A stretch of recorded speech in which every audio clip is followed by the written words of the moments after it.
foram no Inteligência Limitada para dizer que a China ela é uma potência, uma potência que funciona de verdade. Mas calma aí, tem potência que não funciona de verdade? Será que é um cutucão nos Estados Unidos? Vamos ver como é que eles vão defender isso aí, hein? O Ivan está perguntando aqui o seguinte: a esquerda consegue disputar narrativa nas redes sem reproduzir a mesma lógica ou as mesmas lógicas de mercado que ela critica?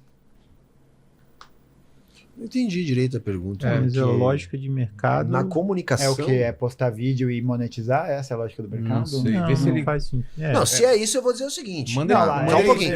A gente tem uma coisa que a gente defende tá? A galera acha que a esquerda quer viver o trabalho dos outros. É o contrário. O que a gente quer para todo mundo é que o trabalhador fique com o produto do seu trabalho. Então, se a gente trabalha, a gente deve receber. Então, assim, é óbvio que eu vou monetizar meus vídeos porque eu não faço fotossíntese, entendeu? Eu preciso comer, eu preciso beber, eu preciso ter onde morar. Então, a gente tem que ter cuidado. Não, cara, é muito simples. Isso aí é muito simples. A galera confunde ser de esquerda com ser franciscano, fazer voto de pobreza.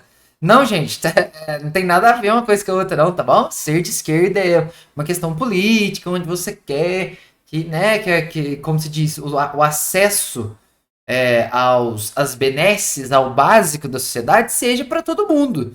Né? Um país onde não faz sentido mais em 2026, pela quantidade de riqueza que o Brasil já produz e tal, tem gente morando na rua, tem gente passando fome até hoje, tem analfabeto até hoje, entendeu? Que em nome de um lucro, a gente deixa criança morando na rua e tá de boa. Criança morando em situação péssima. Gente que mora em lugar onde o esgoto corre no meio da rua, igual acontecia na Europa no século VIII. Não, gente, não. Aí é mais ou menos isso. A galera confunde um pouco, né? Vamos primeiro explicar o básico. Consumo ético, capitalismo, trabalhar e ganhar dinheiro não tem nada a ver com ser de esquerda ou ser de direita. Aliás, uma das grandes dificuldades que eu tenho no meu canal é convencer, né, aquele microempresário, pequeno empresário, que ele é um trabalhador. Porque ele está convencido que ele é um burguês, entendeu? Só que se ele ficar um mês com o negócio dele fechado, ele quebra. Então, na verdade, ele é um trabalhador. Então, a gente tem que pensar assim, não, só um pouquinho. Nossa! Pera, se ele viesse visitar minha cidade aqui, cara... Não... Geral, tá? Geral. Todo lugar que você vai, o cara tem 5 funcionários, acho que é burguês, acho que é capitalista. Não tem uma estética comunista. Tá? Que é uma outra coisa que eu tô investindo nisso. Não tem, assim, o comunista, ele não é um conjunto moral, ele não é uma estética. O comunista, ele pode ter qualquer estética. Veste, não é a roupa que tu veste, não é a música que tu escuta. Não, é a consciência da necessidade de organização coletiva para a superação do capitalismo. Acabou esse negócio aí já, viu, galera? Esse aí é meio século XX, finalzinho do século XX ali. O comunista é o cara barbudo, que anda de chinelo, usa uma droguinha, acabou, tá? Isso aí já era, tá? Ideais assim, já qualquer pessoa, independente de roupa, música, igual eles estão falando aí, né? Do jeito que ela se vista, ou quem ela é, ou o que ela faz na sociedade, ela vai ter ideais de organização, igual ele tá falando, né? Então isso é o que nos aproxima, sabe? Então a gente tem que deixar de... não, o comunista faz isso, não faz aquilo, frequenta tal lugar, ou outro lugar ele não frequenta. Não é por aí a coisa. O meu desejo é popularizar a ideia e dizer assim, qualquer um pode ser um comunista. Não importa o teu estilo, o que tu veste, o que tu ouve. Ser um comunista é ser uma pessoa que concorda que o capitalismo precisa ser superado e que essa superação vem da organização coletiva, que busca se organizar nesse sentido. Então, para mim, o comunismo é isso, né? A roupa que tu veste, o que tu faz, bom, aí é outra história. Essa lógica, eu fiquei com dificuldade de entender o que é essa lógica mercadológica, porque assim, de uma forma... Ele mandou alguma outra coisa? Não, tô aguardando aqui. De alguma forma, eu fico pensando assim, a lógica do algoritmo, mas aí não é mercadológica, não, mas aí você falando, tem que entender o algoritmo, isso mas se eu não fizer clickbait, meu vídeo não sai. Não, mas eu acho que não é. Se eu não botar uma capa chamativa, o vídeo não sai. É foda, não, isso é foda, cara. Eu detesto, eu fico... YouTube hoje em dia, né? Eu fico com crise moral, mas É complicado, cara. Eu fico com crise moral nessas Você tem a horas. mesma opinião que o Sacani, então. É complicado isso aí. Complicado Não, isso, eu tenho cara, uma crise moral de complicado, chegar no complicado. clickbait. Porque, por exemplo, um dos primeiros vídeos do meu canal ali, que eu já tava analisando essa questão do arcabouço fiscal, eu quis fazer um comentário, que o meu comentário era só o seguinte, ó. Se o Lula seguir no arcabouço fiscal, ele vai criar muita dificuldade para o governo dele no futuro. Então ele vai chegar no final do mandato com a economia crescendo menos, com a arrecadação menor. E assim, pô, eu acertei, inclusive. E aí ele vai chegar no ano eleitoral com problemas. Só que aí eu botei lá uma foto do Lula com a preocupada, terra arrasada. Aí, porra, aí bombou. Não tem jeito, né? A gente vive numa sociedade onde as pessoas hoje em dia, se não tiver dopamina, um negócio brilhando, tipo um mosquitinho. Você sabe o mosquitinho quando ele vai voando e bate a cara na luz? Se não tiver uma luz brilhando forte pro mosquitinho bater a cara, infelizmente, cara, não tem jeito. A galera não sabe simplesmente olhar um negócio de maneira séria. Não, deixa eu ver aqui. Se não tiver isso, Tu inscrito, Infelizmente. Cara, o jogo tá aí, visualizações. não é a gente que faz as E aí, regras, não, a gente é- tem que jogar. não, sim, pô. mas eu- Odeio o jogo, não o jogador. Mas eu tenho a crise moral ainda. Não, um tudo pouco. bem, eu também. Eu- cara. eu também não Eu gosto. só não ligo de fazer Sinceramente. clickbait com o Milley, porque ele merece. Aí eu. Você coloca aí a eu fotinho dele boto triste. a fotinha dele com o cabelo tudo bagunçado. Teve um que eu botei que ele pediu mais um empréstimo, né, para os Estados Unidos, né? Aí eu botei ele no showzinho de rock, assim, cantando. Eu botei Acabou o Dólar de novo. E aí ele lá, esse bombou. Milley. Ó, a Ana perguntou o seguinte: o cybercomunismo é uma proposta Será que o pai do Cebolinha?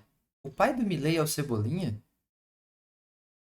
concreta de organização econômica ou ainda é mais uma afirmação teórica alimentada por utopias tecnológicas?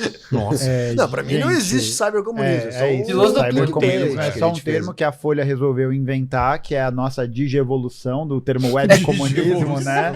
Porque a gente não tem a web, agora tem o cyber, né? Cyber. Então é isso, a gente tá avançando comunismo cada vez cyberpunk, mais. pô. Não, a gente vai virar um Transformer, como é que era? Um Gundam Wings, né? A gente vai virar isso daqui a pouco. Preciso mostrar Mas aqui, acho que, assim, cybercomunismo é só um termo que a Folha colocou para poder designar um grupo bastante amplo, assim, de pessoas do campo, da esquerda radical, Deixa eu te mostrar. para poder, enfim, né, colocar os fiz uma temas do montagem. Eu acho engraçado, cara.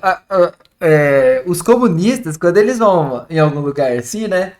Eu acho muito engraçado eles chamar a esquerda de esquerda radical. Para com isso, cara. Para com isso. Vocês estão dialogando com quem? Beleza, eu sei que a galera que você precisa dar uma pesquisadinha, sei lá, 2, 3 minutos no Google, você já vai entender. Mas 90% das pessoas não vão fazer isso, velho. Para de falar esquerda radical. A galera vai achar que vocês andam de skate, velho. Vocês andam de skate. Ou senão vai achar que vocês são radical. Tipo, você vai pegar um canhão, vai entrar no... Cara, para de falar esquerda radical. Fala, sei lá, esquerda... sei lá, extrema, ou fala uma esquerda com a raiz, que busca as raízes, ou se não fala só esquerda, uma denominação da esquerda. Cara, esquerda radical é muito engraçado pra quem ouve pela primeira vez. Tem Da da IAC, mesa, muito assim. bom. Mas ele não substitui de maneira nenhuma a organização concreta, né? Ele é um instrumento de agitação e propaganda, né? Eu Ó, acho que é isso. O William mandou um comentário aqui. Ele falou o seguinte: comunas. A China, em 2020, aprovou uma Aí, ó. nova regra fiscal que Vem a limita China. os gastos públicos, com limita. a justificativa de combater a crise Aham, imobiliária igual e a nós. inflação. Usaram e lograram como os Estados Unidos combateu em 2008 o teto de déficit de 2%. Aí ele mandou aqui o definir, aí acho que acabou a quantidade de caracteres, mas o que vocês comentassem sobre isso? Tem que ver que lei foi essa aí, mas se foi, tu não tá cumprindo. Exato. Né? Porque, O ponto é, não famosa há lei superávit artigo fiscal na jacaré, China. né? o teto de gastos na China, assim, não. Não, O comentário não, é as não, pessoas, é isso. não, Não, as porque- pessoas, Eu elas desconheço a tiram, lei, mas o que eu Não, conheço elas não tiram há superávit algumas- fiscal na China há elas mais de tiram, 20 anos. elas tiram algumas leituras e interpretações, assim, que eles tentam, porque é isso, então vamos aloprar um pouco. Sabe qual é o problema? Falei isso no meu Twitter lá recentemente. Tá, eu dei vamos uma lá, vamos devagar. Eu gosto de fazer esse exercício com vocês. Que é superávit fiscal. Ocorre quando as receitas do governo superam as despesas em um determinado período, sem considerar os pagamentos de juros da dívida pública. É um indicador de saúde financeira da economia para reduzir dívida ou realizar novos investimentos. Isso aqui deve estar falando, sei lá. Ah, não, tá. É um indicador, né? Tá. Então é isso. É quando entra mais dinheiro do que sai. Choradeira nos liberais, que eu falei o seguinte, eu reafirmo aqui. A China, ela é uma anomalia para a teoria que os neoliberais defendem. Sim. É isso, ela é uma anomalia, eles não conseguem explicar. Ah, mas então tem que parar de defender, né, essa teoria aí, né? Porque uma exceção desse tamanho, bem na tua cara, aí vai ficar complicado. Um crescimento chinês a partir das teorias que eles defendem. Porque as teorias que eles defendem têm um buraco, que Humberto, inclusive, ele pode escrever muito mais, que é um buraco no sentido de negligenciar ou diminuir o papel do gasto público e da política monetária no processo do crescimento e do desenvolvimento da economia. Então, eles não acham que o crescimento vai vir com mais investimento, que vai vir com uma política monetária mais pró-desenvolvimento. E aí eles precisam ficar buscando justificativas do porquê que cresceu para caber dentro da teoria deles. Então, eles chegam e falam assim, não, cresceu porque teve aumento de produtividade. Beleza, mas esse aumento de produtividade veio de onde? Mas cresceu porque teve a mudança na estrutura econômica. Mas essa mudança na estrutura econômica, ela veio de onde? O que possibilitou essa mudança na estrutura econômica? E aí, esses buracos, eles não são respondidos. E aí eles precisam buscar essas ideias, ou fala que vai quebrar, ou fala que, não, fez porque estava ali, escondido ali, no meio ali, um princípio. Ou eles não sabem explicar, ou eles invertem a relação de causa e consequência, né? Que nem eu gosto de dizer, o liberal, ele acha que é o rabo que balança o cachorro. Por exemplo, então assim, a China cresce porque tem poupança. Só que isso é uma inversão, porque na verdade tem poupança porque cresceu. A lógica é muito simples.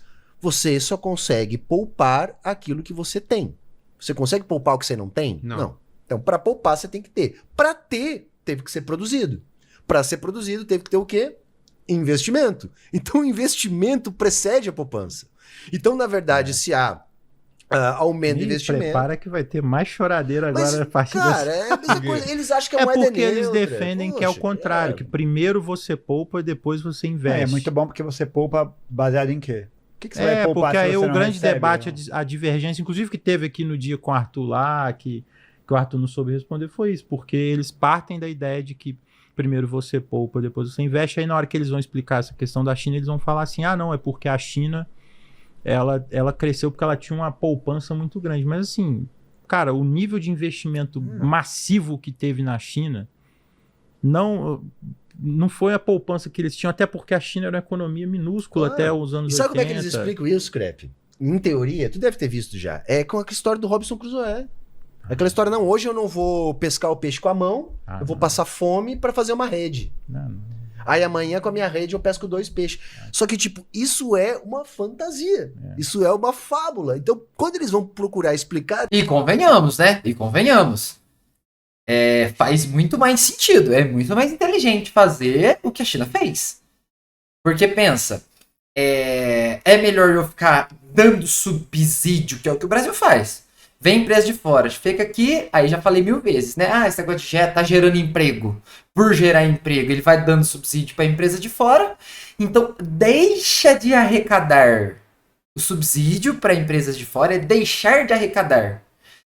Então, pra galera, pros liberais, tá tranquilo. Deixar de arrecadar, tá de boa. O governo deixar de arrecadar para, por exemplo, dar subsídio para Fiat, dar subsídio para o banco, dar subsídio para qualquer coisa, tá de boa. Agora, se você pega e investe sem ter retorno, aí não pode. Vou investir aqui, não sei quando isso aqui vai me dar retorno, não sei nem se vai. Mas vou investir em infraestrutura, vou investir em programas sociais, vou investir em educação, saúde, né, e tecnologia. Vou investir em defesa, que também é importante. Cara, vou investir nisso tudo. Não sei se vai me dar retorno, mas vou passar a investir mais nisso aqui. Pode? Não, aí é jogar dinheiro fora. Aí tá jogando dinheiro fora, aí não sei o quê. Então, assim, cara, é complicado isso, sabe? Porque aí, se você defende uma teoria, que a tua teoria toda é desmontada, se acontece uma exceçãozinha ali, beleza. né, a depender ali, essas coisas no campo das humanas, assim, né, da parte um pouco mais humana e da economia, talvez, às vezes vai rolar ali uma exceção de alguma coisa, né, e tudo mais. É até compreensível alguma exceção ou outra ali discreta. Mas, cara, a China não é uma exceção discreta, a China é uma exceção gigantesca. Talvez a maior exceção de todas as exceções. Então, cara, senta e fala, irmão, vamos reescrever isso aqui, não vai dar pra mexer com isso aqui mais não, entendeu? A teoria deles, eles têm que recorrer a uma fábula. Porque você não consegue encontrar no mundo real isso. O que você consegue encontrar no mundo real é, mesmo os países de desenvolvimento mais antigo, também foi um desenvolvimento capitaneado pelo Estado, criando mercados. E assim eles faziam. A China também fez isso, se eu não me engano. Tem um artigo do Randall Wray, você já leu o artigo que ele escreveu com 2 chineses, que ele vai falar sobre, inclusive, sobre teoria monetária moderna e a China, né? Uhum. Que às vezes você faz burlando o próprio sistema. Você sabe que você precisa ampliar o investimento e ampliar o crédito para desenvolver o teu país, mas você não quer criar problema com isso. Então você se utiliza de manobras ali para poder ampliar isso de um jeito sem falar que está ampliando. E aí eles citam o caso do sistema lá de bancos provinciais que eles tinham, né? Que era um sistema em que as províncias da China têm bancos, né, estatais. Sim. E esses bancos eles têm liberdade de captar e de emitir título e isso servir para impulsionar o investimento. Só que aí o que o governo chinês faz? Ele viu, né, eles tinham um sistema ali que esses bancos eles tinham muita dívida. Aí eles criavam uma dívida muito grande, aí o Banco Central da China ia lá e pegava, comprava a dívida deles para poder sanear esses bancos. Só que aí na prática, o que isso significa? É o Banco Central injetando dinheiro para poder ampliar o investimento. Só que aí eles estão fazendo manobras para fazer isso. Sim. Arbitragem. Né? Uma resposta satisfatória para o colega, eu consultei o site do Ministério das Finanças da República Chinesa, de uma matéria do dia 6 de março de 2021, ele falou que foi aprovado em 2020, né? Isso. Na realidade, aconteceu o contrário. A China aprovou o aumento do índice de déficit fiscal para poder cobrir as questões relacionadas à pandemia. Né? 2020 o que aconteceu no mundo inteiro. Pandemia, né? Então, acho que tem essa matéria. Fala aqui que aumentou o índice para 3,6%, mandou mais 1 trilhão de gastos especiais, né, de títulos especiais para poderem ser usados para combater a Covid-19 e mais o fortalecimento do suporte para estratégias nacionais e de decisões para poder acabar com a pobreza extrema, também, meio ambiente, porque etc. Ou vai quebrar, né, porque assim, vai quebrar, esse tipo de coisa não dá e tal, ou eles estão fazendo essa política aí que impede de quebrar, né? E se há 20 anos dizem que vai quebrar e até agora não quebrou? Nossa, 20 está sendo bonzinho, viu? Uma hora eles acertam. Década de 90. Uma hora vai. Estou indo pra China, hein? Opa! Em abril. Tá indo pra em abril? Pô. A galera na década de 90 já falava que a China ia quebrar e até hoje nada, né? Mas é isso mesmo. Eles explicaram muito bem, né? Basicamente, o que a China faz é diferente. Tira de um lugar... tira de um outro lugar, né? Porque parou de vender só ferro, milho, soja... não é de ferro, no caso, né? Milho, soja, petróleo cru e passou a desenvolver a indústria e vender o produto mais caro. Né? Então, você vai vender farinha de trigo é mais baratinha. Tua margem de lucro é pequena. Agora, se você vende o bolo pronto, dá para ter uma fatia de lucro maior. Eu tô sendo bem simplório para falar de desenvolvimento industrial, tecnologia, né? Então, isso vai acabar custando mais caro mesmo. E a China apostou nisso para devolver esse superávit não fiscal, mas ali de ganho de capital mesmo, né? Total, PIB e assim vai, para redistribuir isso para a população em forma de melhoria na qualidade de vida. Então, é isso, não tem muito o que fazer.